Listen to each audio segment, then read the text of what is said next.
Okay, hello. Hi. It's me, Jaden. Apologize kind of for the late submission. This is the only time I've been able to get to this. So, thankfully, it's today. Friday's like my only day off. So, finally got to get the chance to present this. So, the company I chose, I'm just gonna get right into it, is Patagonia. Oh yeah, featuring my cat too. It's okay. She's not the star of the show. But anyways, yeah, my company is Patagonia. And just a little slight overview of Patagonia, just a couple things. Um, their headquarters is, oh my goodness, okay. All right. Let's go over here. I thought you'd behave. You're not behaving. Go lay down. Sorry about that. Okay. So the headquarters is in Ventura, California, and it was founded in 1973.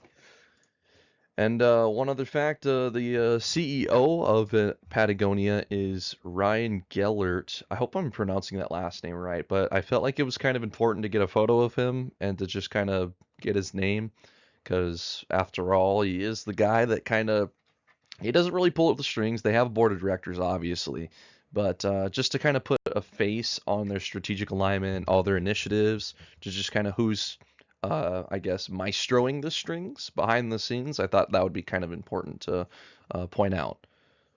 So, moving on to the mission statement, and my cat is wandering back. Lay down. Be nice. Don't touch anything. Okay. All right. So, moving on to the mission statement, it's pretty simple and honestly pretty much on target for the strategic alignment, and just let alone the competitive structure of their business. And it's just they're in business to save our home planet, and it's pretty spot on. And I think the more information I show you will probably back up that claim. But it makes completely sense. Not only they're, a business that runs in California. Their company's in Ventura, and California already has its own struggles with, climate change and pollution, specifically with either clothing brands or just garbage in general that really is on target for California. And I think they use that to their advantage, surprising enough. So their ethical practices, they have a few, and these are I believe I have three here that I wanted to point out. Yeah, three. So they implemented strict auditing, which essentially, you know what strict auditing means. I'm very confident in that. But strict auditing for, I don't know if this gets shared around. And just to kind of like show you my understanding, strict auditing is just essentially the monitoring of their financial numbers to make sure all spending is going to where it's going, and also all spending is going to where they want it to go, meaning like their clothing, how they're spending their money with their clothing brands, and maybe their use of their inventory, what they spend their assets on, things like that is essentially what I think they're talking about when it comes to auditing. Um, they partnered with the Fair Labor Association, surprising enough. Oh, Jaden, what does the Fair Labor Association have to do with an apparel company? The main thing is the working conditions regarding um, Patagonia, because you look at a past precedent and you look at companies like in India that are like apparel companies, they have labor workers just like Patagonia. Working conditions aren't great in India when it comes to clothing companies. I'm trying to think of uh, the one Canadian clothing company that was under a lot of heat because their supplier, or I guess their workforce that was in India, it was like a big debacle. Working conditions were awful, and I think they still are terrible. But that's uh, just kind of a comparison on why they partnered with the Fair Labor Association to just also um, continue their reputation of being ethical.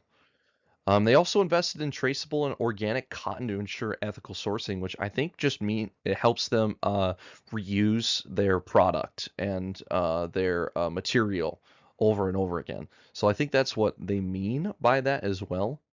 And to also kind of go back to the Fair Labor Association, Patagonia faced challenges around the supply chain labor conditions because people were thinking, oh, are they really being ethical with their labor conditions? So in response, they did implement that strict auditing, and they partnered with the Fair Labor Association to just kind of back those things up.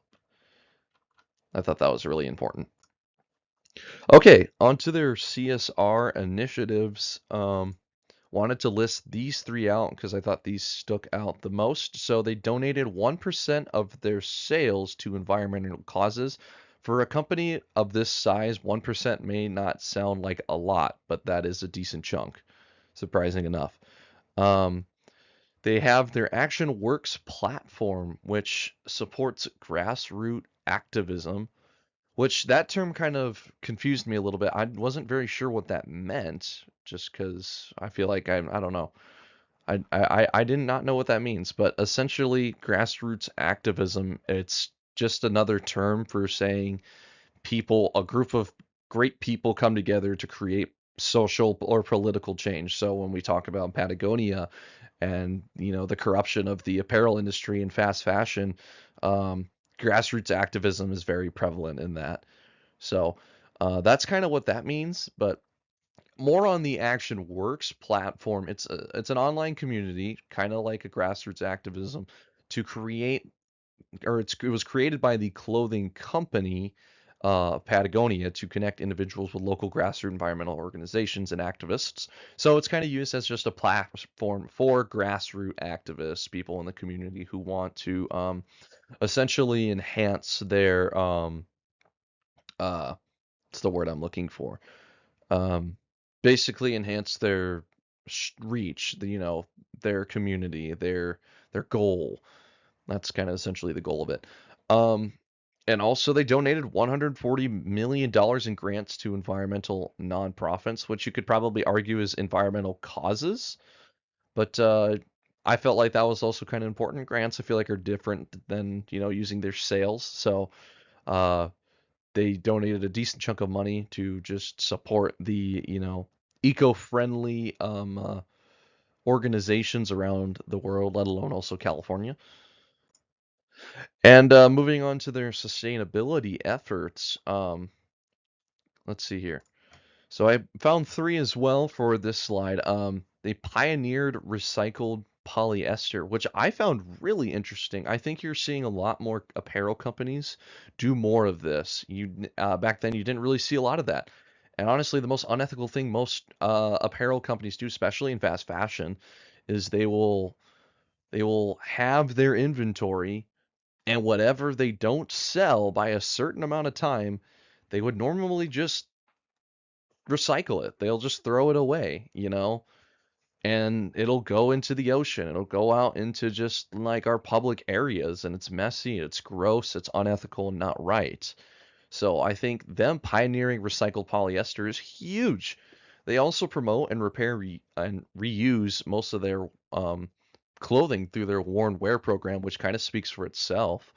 Um, the Warm Wear program is just basically reusing and repairing the products that they have used, that have been returned, etc., or just sitting in their inventory. You know, I thought that was really cool, and that's very on brand and on target for a company like Patagonia, given it's an outdoor apparel company and such. Um, Now, this was really interesting. They transferred their ownership to a trust and nonprofit to ensure profits go toward fighting climate change. I found this very interesting because you think further down the line, okay, let's say Ryan Geller retires or goes into a different role. Okay, we have a new CEO, maybe a new board of directors on, for the foreseeable future. You're going to want to make sure that your company stays on target to what it believes and it doesn't go off track from being an eco-friendly outdoor apparel company to being like the next Sheen. You know what I mean? So I think that was really key, and that's really interesting. Not necessarily a sustainability effort towards the society, but it's I think really interesting and kind of crazy they did that. Okay, and this kind of brings us full circle to the strategic alignment of things. Does their company align with what they do environmentally for society and environmentally for the world? I totally agree, 100%. From what I've just read off to you, I don't know if I can go back. It's not letting me go back. Dang it. Or hold on. Nope. Okay. I was gonna just kind of go back and review, but essentially, yes. All of the ethical practices and sustainability efforts, CSR initiatives I just listed off are very, very on point with what Patagonia strives to be, and that's to be an eco-friendly, healthy, clean, and ethical company. And that's very appealing to uh, especially very, very conscious and aware consumers about, that think, where do my clothes go after I throw them away? Or where does my clothes go after I return them? Or you know what I mean?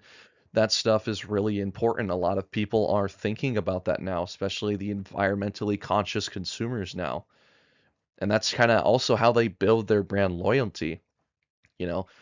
And its sustainability efforts really differentiates from its competitors and it aligns with its mission, though it sometimes you could argue it limits the rapid growth compared to fast fashion rivals, but I feel like they could use their ethical prowess as a way to build their reputation and almost grow as fast as those fast fashion rivals because they're doing the right things.